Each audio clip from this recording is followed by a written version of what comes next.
I'd like to start by thanking you for being here. As Sokuzan often does, just let you know that we really appreciate all the support you show through your contributions and your participation. There's a great deal, and I mean a great deal, that goes into keeping this functioning, operating up and running, just being able to continue to make these teachings available, let alone the maintenance of the building. So anything you can offer is always greatly received and appreciated. And again, if nothing else, your greatest gift is your participation in these teachings and practices. This weekend, it's the second weekend of the month in which we hold a monk. It's really a monk training weekend. This evening, there will be a few closed session talks by our most recently ordained monks, and tomorrow we'll have open talks from the senior monks. And this weekend, everyone was given an opportunity to pick any teacher from Buddhist history to talk about. And last month, I asked Sokuzan if I could follow suit with the topics for a monk training weekend. And this week, I similarly wanted to follow suit with selecting a teacher. And initially, I was going to talk about, again, early Zen lineages, which I've talked about so much. And while I was sitting in Dokusan with Sokuzan today, I'd been noticing this book for a few months, really, in the Hojo out at his house, on an incredibly famous and important figure in Tibetan Buddhism named Niguma, or Jetsunma Niguma. And Niguma was a great Indian Mahasiddha. She lived sometime in the 10th century. And in studying about Niguma, I'll go into what I can about her. But what really became apparent was the way in which women are presented or not represented in Buddhism. So she was coming out of this early Indian Vajrayana tradition, which was not particularly institutionalized. It was very secretive. And so most of the teachings at this time were really only given orally, to the point that certain teachings were even initially given with the instruction to never be written down for 7 generations or 10 generations or 12 generations. So you have these teachings that are so private. You have to seek out a teacher and receive the initiation. So in that sense, it's not as uncommon to think that maybe there's not as much information about these teachers. But what we do know about Niguma, Jetsunma Niguma, and Jetsunma means most venerable. It's a title. It's, the female form, Jetsunma, and the male form would be Jetsun, like Jetsun Milarepa. Is that likely she lived somewhere in Kashmir, in northwestern India. And what's very confusing about her early biography is how much of it is synonymous to the other great Mahasiddha, Naropa. I mean, it's like these stories were taken and presented for 2 different people. And it's led to a lot of confusion, and not confusion that could ever be clarified, because historically, there's really no way to parse this out. But a lot of what is found in early writings about Niguma is the idea that she was more than likely Naropa's older sister. And some of the reasons for this would be that in different biographies of both of these great teachers, their parents have the same name. So it's not that they're even listed together. But the phrase for sister, as I understand it, can also mean wife or like senior mistress. So like the head, if you had multiple wives, it would be the head wife. And so it's gotten confusing where Niguma, in a sense, I say this and I'm trying to be very careful with semantics here, but in most ways has been reduced to Naropa's consort. And if you ask about who was Niguma, you would say, well, that was Naropa's consort. You ask about Yeshe Sogya, who was that? Well, that was Padmasambhava's consort. And this is a very common thread. This is how most women at this time were presented. And even the iconography is interesting, the imagery of these great masters, these great Mahasiddhas. When we see them on tankas, it's often in union and we see their backs, maybe the side of their face. And something that I find interesting is that this is not unique to any form of Buddhism, particularly as I understand it, as Buddhism becomes more and more institutionalized. It's in the institutionalization of these teachings where the power struggle comes out. Because even in Zen Buddhism, when you look at the early Zen masters, it was no discrimination, particularly of who was being transmitted the teachings. But as things became more institutionalized, it was men that made up the hierarchy, men that wrote the biographies, and oftentimes, particularly with Niguma, most of what we know about her comes to us through the experience and encounters of great masters, and she is just the muse or the source of the teachings to fill out the story of many of these great teachers. But she is well known in some ways for one particular teacher, which is the 6 yogas of Niguma. We often hear about the 6 yogas of Naropa, if you've studied Tibetan Buddhism. And this is one of the highest forms of Buddhist practice in the Kagyu tradition. And it is through these 6 yogas that it's said that many great masters attained realization. Milarepa's realization is attributed to the first yoga, which is inner heat or tumo. And Niguma is possibly the one who actually first originated these teachings. And the reason is, in an early biography of her, she is saying that only her and the teacher she received this teaching from were the only people who knew about this, as opposed to the common narrative, which is Naropa transmitted these yogas to Niguma.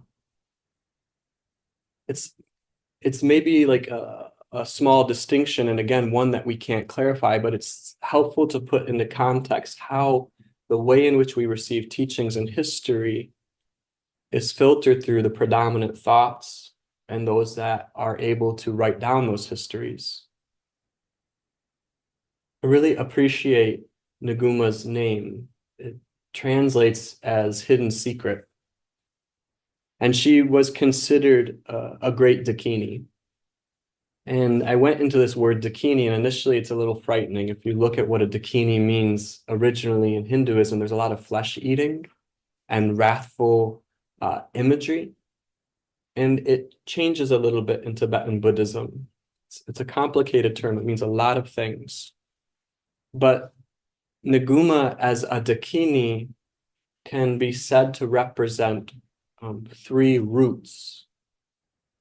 That a Dakini first could represent a Vajra master or an embodied guru, teacher, which it's believed Niguma was, a physical being who had attained the highest levels of Buddhahood. A Dakini can also be a meditation deity. Sokuzan's, one of his practices, Vajra Yogini, and Vajra Yogini is a Dakini who manifests as a wrathful form, a young girl with, I believe she's holding a katvanga, a trident. Is that? And so a meditational deity.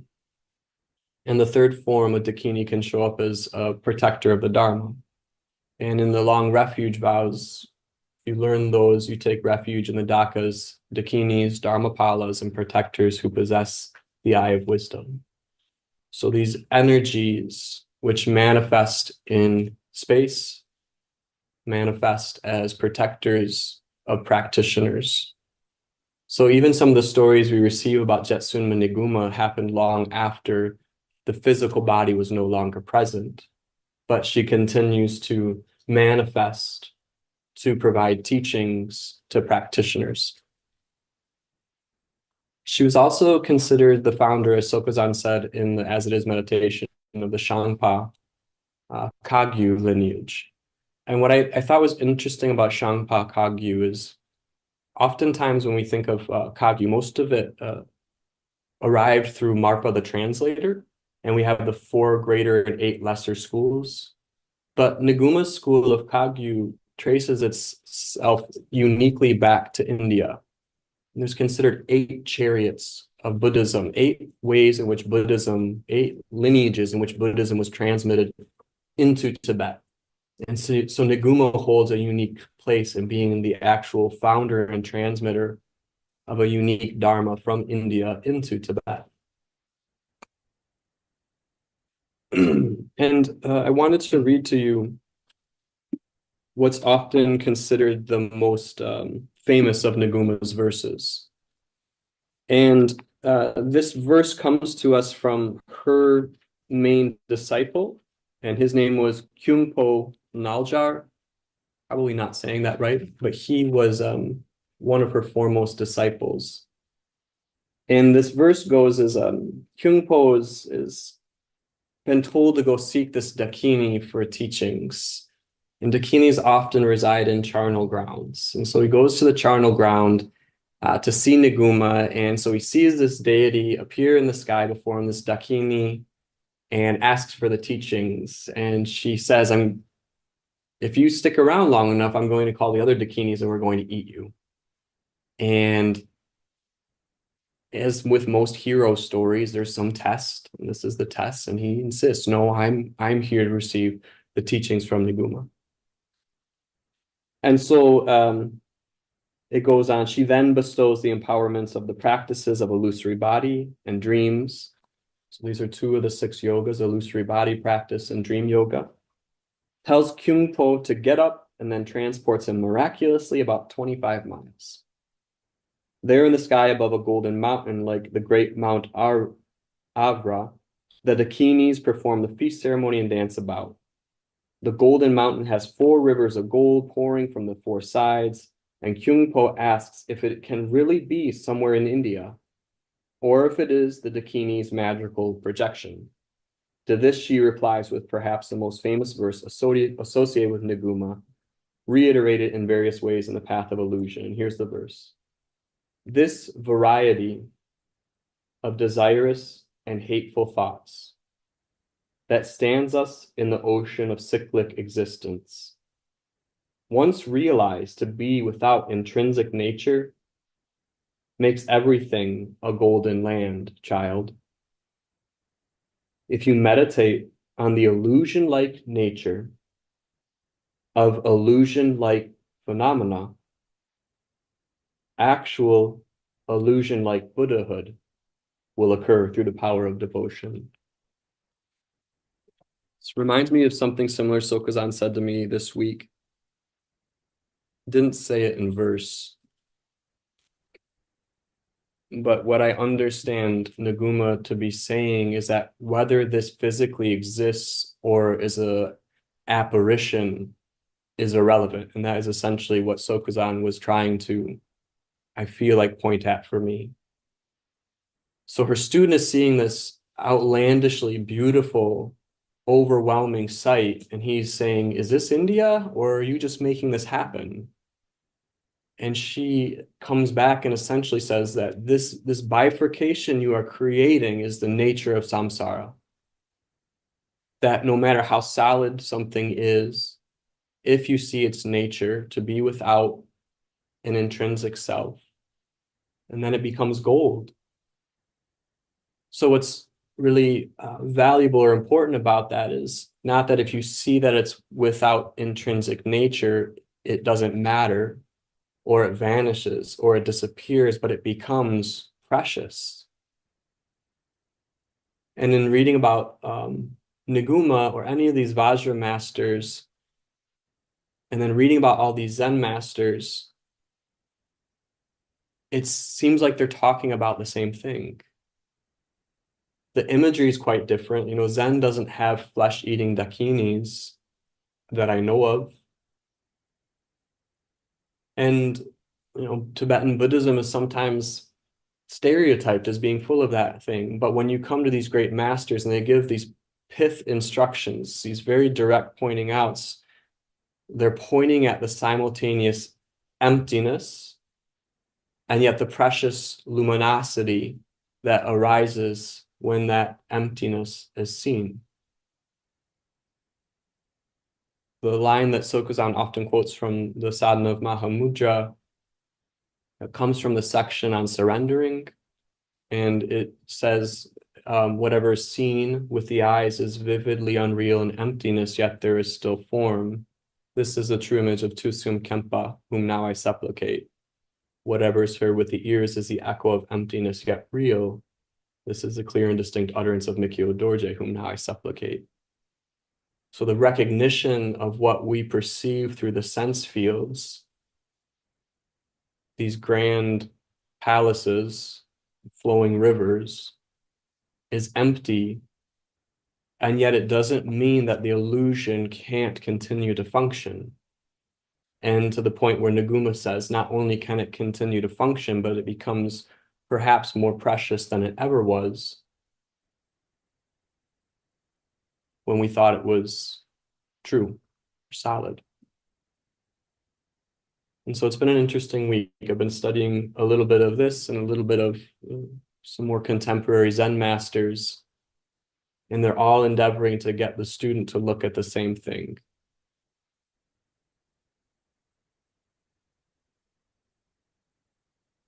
I want to say now that I'm really looking forward to tomorrow, because I know at least two of the monks will be talking about two other great Vajra masters. I believe that Sokuren is talking about Machig Labdronma,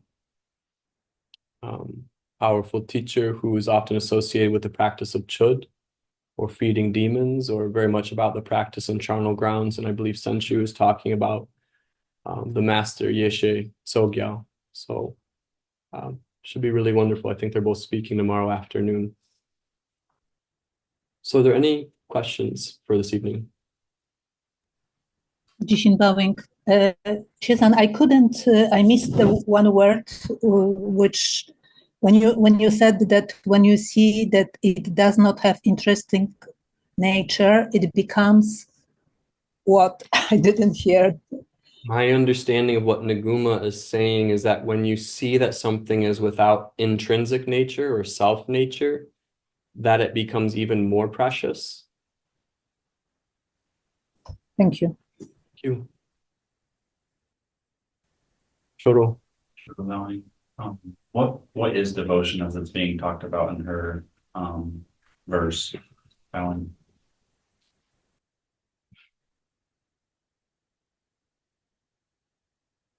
Think that it takes different forms, but to me, it is a commitment to see the truth to the end, to fully and thoroughly commit yourself to seeing the truth precisely in the forms in which it arises in our day-to-day life. Next week, I may talk about Kodo Sawaki Roshi, who talks about halfway Zen, and he does not mince words. He also reminds me a great deal of Sokuzan, Kodo Sawaki, and he also reminds me a bit of Yunmen because he's quite coarse. It's pretty harsh, but I think there has to be some sort of devotion that we're not trying to soften the teachings and puff up our world so that we can have a happy medium, but that there is an absolute intention to see the truth.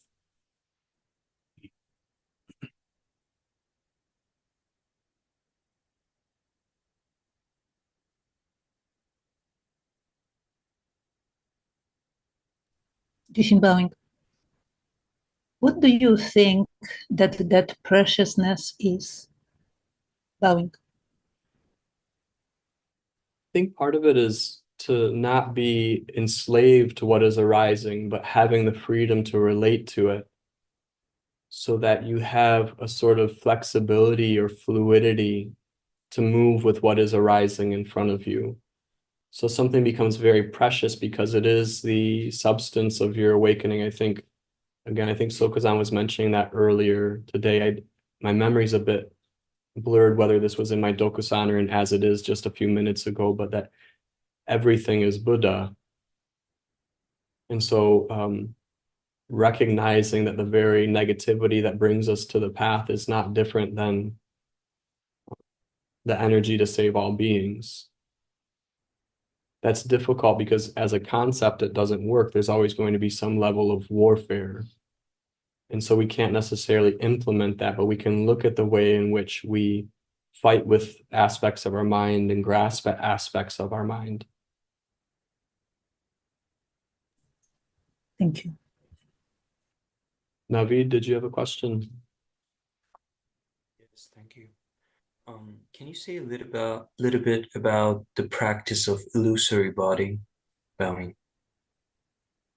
I don't know that I can too much. There was a time Sokuzan sent me into retreat for about a month, 5 or 6 years ago, where I spent a lot of time on these 6 yogas, not practicing them. I wasn't, but just reading them. And I don't recall the details of a lot of them. Like the first one with Tumo has to do more with the channels in the body. There's a central channel and there's these periphery channels. And what you're doing is endeavoring to clear these channels so that the energy can flow naturally. And then there's like the powa, or the conscious projection, where you're actually at the time of death, projecting your consciousness out of your body into one of the pure lands, like Amitabha's pure land. Similarly with dream yoga, you're working with, you're becoming lucid and you're beginning to see how we confine ourselves through our beliefs in a realm that has no form or laws except for the ones we impose on it. So it's different ways of awakening, and they don't have to be practiced progressively. Like when Marpa translated the 6 yogas, he gave each one of his 6 disciples one yoga to work on. And as I said, Milarepa strictly received the Tumo practice to work with. The illusory body practice isn't coming back clear enough to make comment on right now. Thank you. Thank you. If you're interested, I think the first English translation was by Glenn Mullins. I wouldn't recommend it at all. It's very dense, it's very complicated and abstract, and I don't feel that other than just, you could go to the Wikipedia page and read about the 6 yogas, and it would take you less time than reading the 200 pages of translations and transmissions of these ancient teachings, which really feel like they need to be taught in the context of a strong container.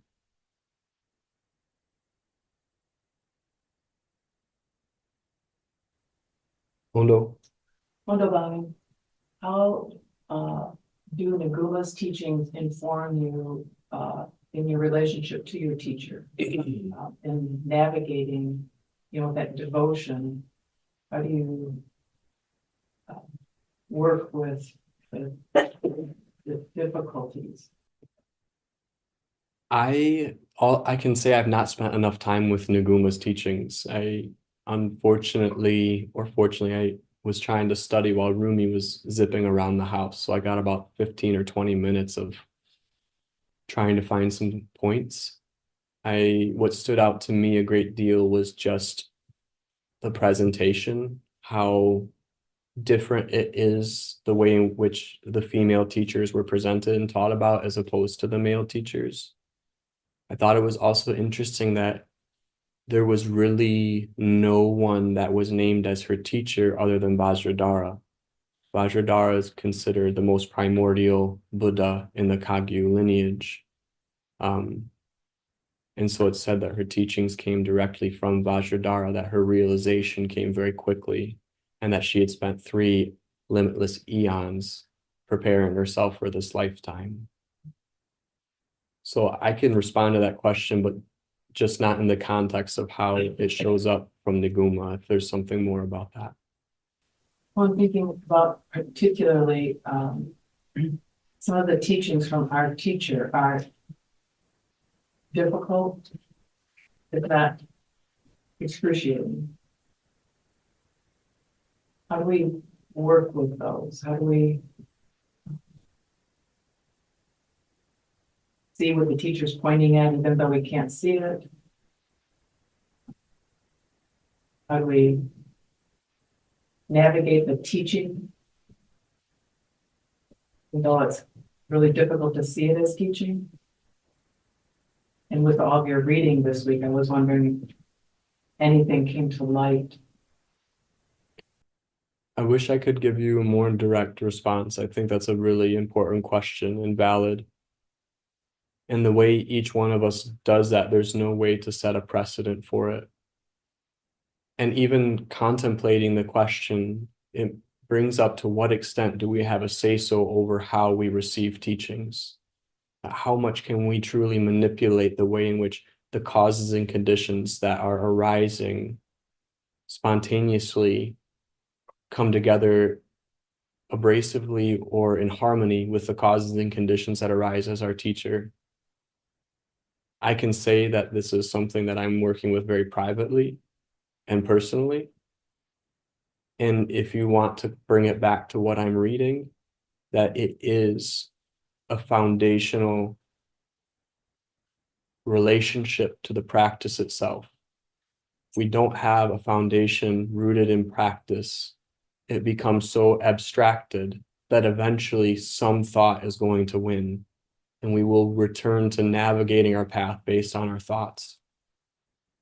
That if the practice is not there, it's just so easy to get sucked back into the deepest parts of samsara. And even with practice, that may happen. And so one of the ways that I work with it with Sokuzan is looking at the ways in which I can begin to reprioritize that simple practice of meditation, which sometimes is lost, particularly for me in the midst of my administrative responsibilities. There's also something that seems to be non-conceptual about it. That there's really no way to justify it, and I think it's a bit disrespectful to try to explain it too much, because what continues us on the path isn't a thought, and for me, it's not a thought or a concept. And I couldn't point out what exactly it is other than I don't want to use this word too lightly, but choiceless. Like if it were up to the choice of ego, if it were up to the choice of logic, there's so many things that are easier to do. And I think that's interesting to see as we continue on the path, that in the face of what feels like a tremendous amount of adversity, rarely is there ever a serious thought about leaving the path in its entirety. I don't know many people that just completely just wipe their hands of meditation practice. Bit of a long-winded response.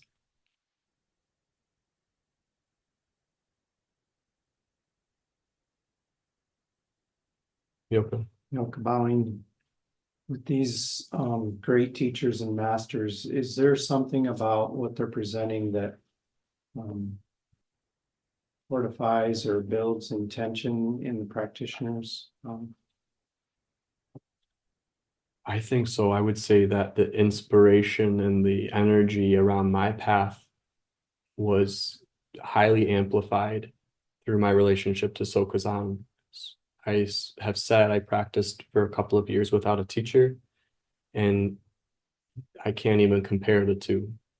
I mean, without the teacher, I could say that relatively there was some help. It was beneficial, but the way in which I was able to go into areas that I wouldn't have been willing to by myself were highly amplified through relating to a teacher. And I feel that that is, again, it's talked about differently in different lineages.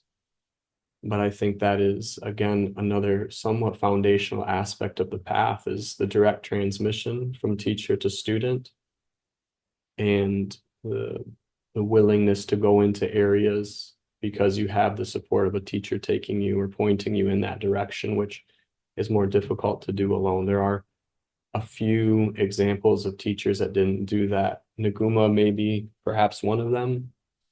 Yongsha in the Zen tradition is said to have awakened on his own through practice and study, but they're somewhat outliers. Even Kui Nung a little bit had his realization through just hearing that line from the Diamond Sutra.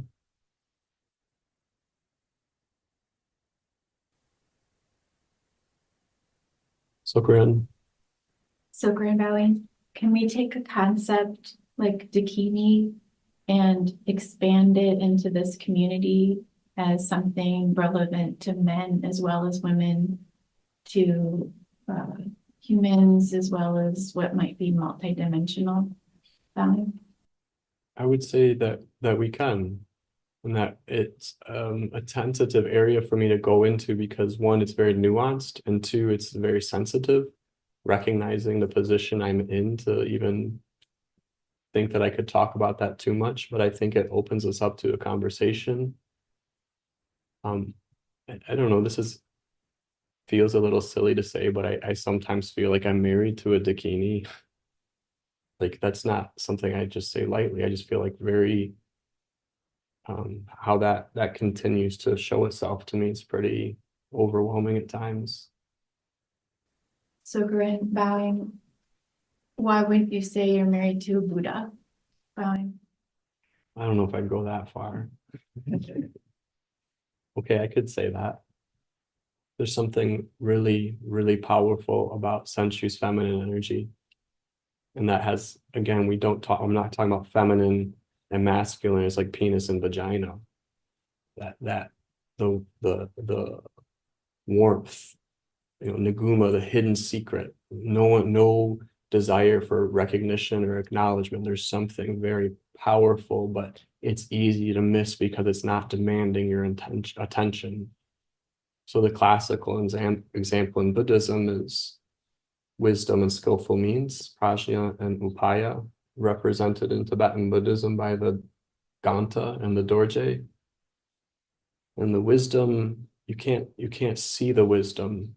Wisdom doesn't need anything. It's not asking for attention, but at times the wisdom manifests as skillful means, which is easier to recognize perhaps, or it has more of a physical manifestation. There's more to that. So Grand Valley, if wisdom and skillful means arise in you, would you be a Dakini?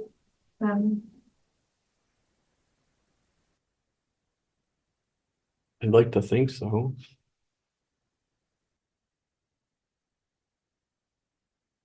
I think what I notice in looking at this material is how hopeless it is to get a grounding in it. And I try to use it more to reflect on the areas in my path which feel stuck or rigid or solidified. And so instead of using them as placeholders to give reference, I endeavor to relate to them as a way to help maybe deconstruct what feels solid. And so looking at the concept of Dakini as a Vajra master or an aspirational deity or a protector, it just inspires me to continue to look at what this is, regardless of what you call it, because in the end, if you call it anything, we're still dealing with something that very much is arising out of dependent origination. We're still dealing with the phenomenal world, which, as Niguma says, when seen through, is even more precious.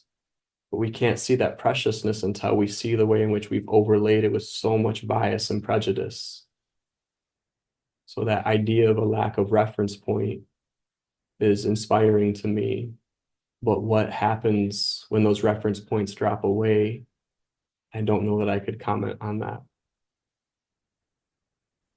So Grand Valley, could you see the solidity of the female being a Dakini, a solidity of a reference point? Could you say a little bit more about what you're asking? Could you also speak up so thank you. So Grand Valley, does it show up to you that using the word Dakini as a woman solidifies the concept of a female, separating it from the male? It could. And again, as I said, it's a very difficult area, and I knew I was stepping into a bit of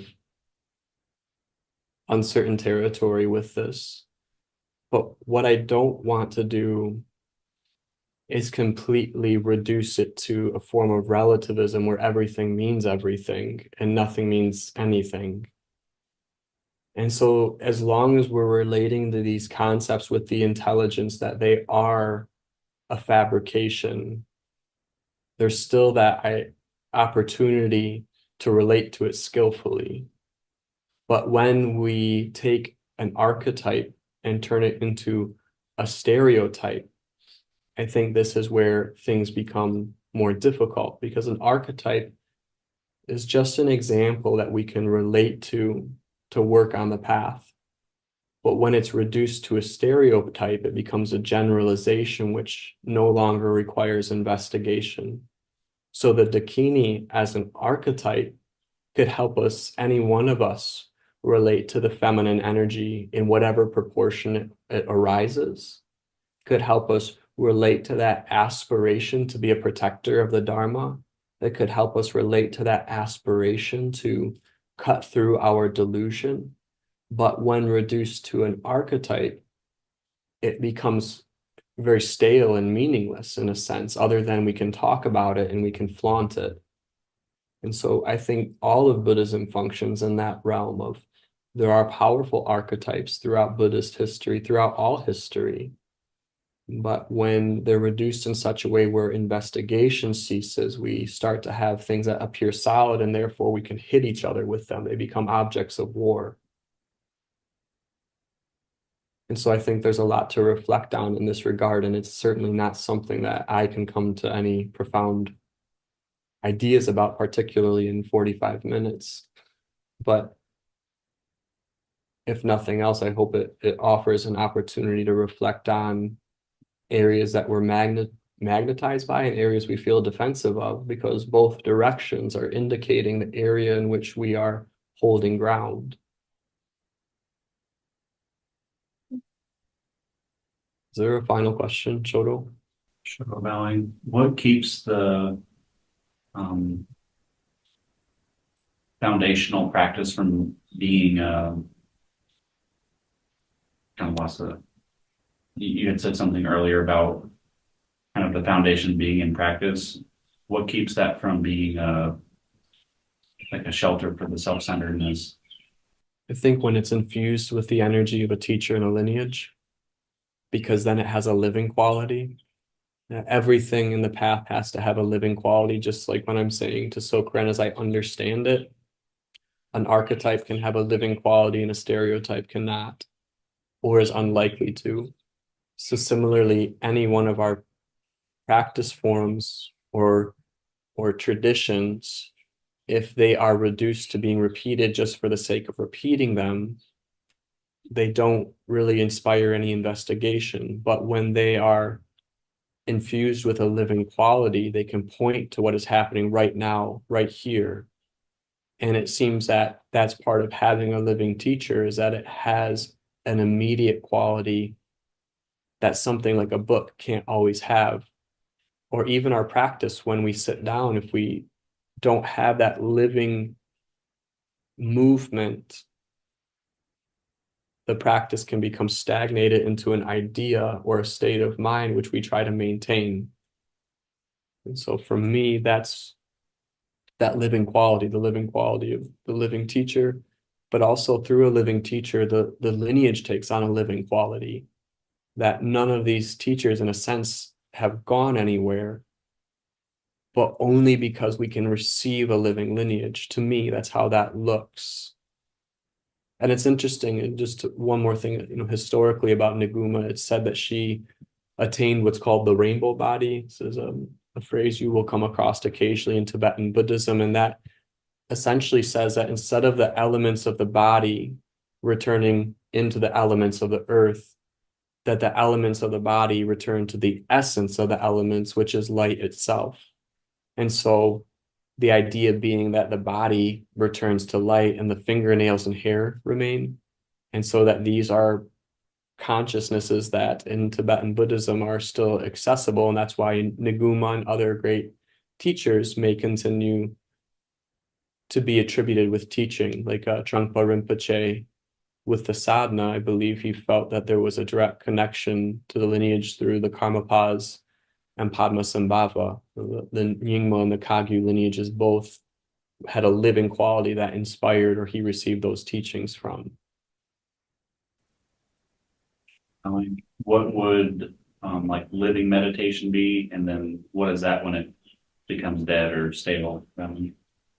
And I can't talk about that universally, but conceptually, the idea would be that when meditation starts to be trying to maintain something, when our meditation starts to become more about being a meditator and protecting something, attaining a state of mind, certain emotions, the living qualities. I've used this word because it's supportive to me. It may not be to others. The living quality is the disruption that is created or arises through the teacher, but also through the Sangha. It's a living quality. It disrupts. It's hard to maintain a sense of idealism when we're having to relate to dynamic situations. It forces us to confront where we've solidified our thoughts. And again, the difficulty that most of us have, or I can say is, for me, is the disruption that occurs or challenges the relative validity of the thoughts. It's very easy to fight back when you have relative truth on your side. And it's not to say that you shouldn't, but we can't use that as an excuse to not acknowledge the fixity that is contacted when the world doesn't function to our standards. Thank you. We can close for tonight. I'd like to start by thanking you for being here. As Sokuzan often does, just let you know that we really appreciate all the support you show through your contributions and your participation. There's a great deal, and I mean a great deal, that goes into keeping this functioning, operating, up and running, just being able to continue to make these teachings available, let alone the maintenance of the building. So anything you can offer is always greatly received and appreciated. And again, if nothing else, your greatest gift is your participation in these teachings and practices.